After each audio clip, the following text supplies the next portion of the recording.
Private Investigator Stories. Okay, let me tell you the story.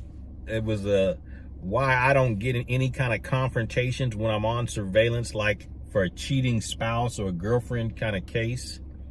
I was hired by a man, and he wanted me to follow his wife. Him and his wife were separated. He thought that she was cheating, and so he wanted some confirmation to see if she was cheating. So she was staying with her mom, and he was staying in their family house. So I followed her around several times, you know, going to the pool, going to work, you know, nothing unusual.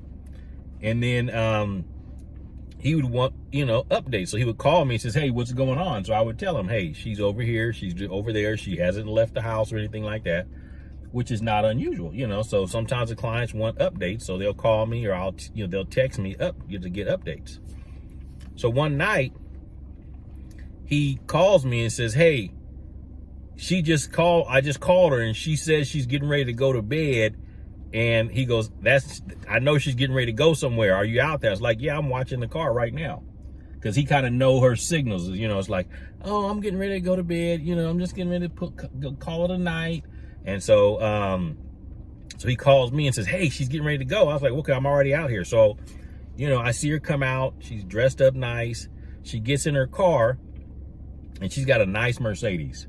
So she gets in her car and she drives, you know, down the street about a mile and pulls into this parking lot of like a Starbucks. And then this Fiero pulls up like right next to her. Like, you know, you're parked one way, I'm parked one way, window to window. And they're talking for a minute. And then the Fiero pulls out of the parking lot and she pulls right behind him. And then she starts following him. So I'm following her. So I follow them. They drive for about a mile to this residential neighborhood.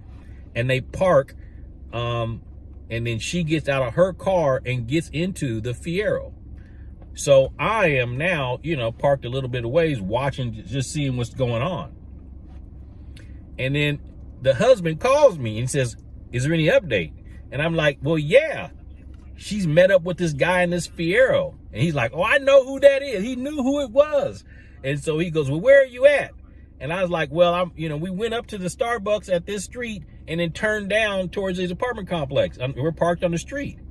He goes, okay. So she's in the car for about 10 minutes. Then she gets back into her car. And then she ends up, you know, following him. He's going back towards where the Starbucks is. And then she's behind him and I'm behind her. And just as we get to the light where the Starbucks is, the husband is right there. He kind of tried to block in her car, not the Fiero, the Ferrari took off. The Ferrari took off and he blocked in her car. Okay, so she couldn't keep going. And I'm behind her. And this is like a residential, you know, street where you got houses on each side. It's not a very wide street. So she starts to go in reverse, high speed, trying to get away from this guy. So I'm in the way. So I go in reverse, high speed. And I backed into somebody's driveway just to get out the way. And now he's chasing her and she backs up and spins around and then the chase is on. And I'm like, you know what? That's why I don't want to give out information while it's going on, because she could have hit me.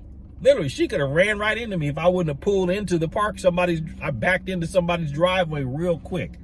So that's one of the private investigator stories I have. Make sure you follow my channel, click the bell notification. You can be notified when I upload additional videos.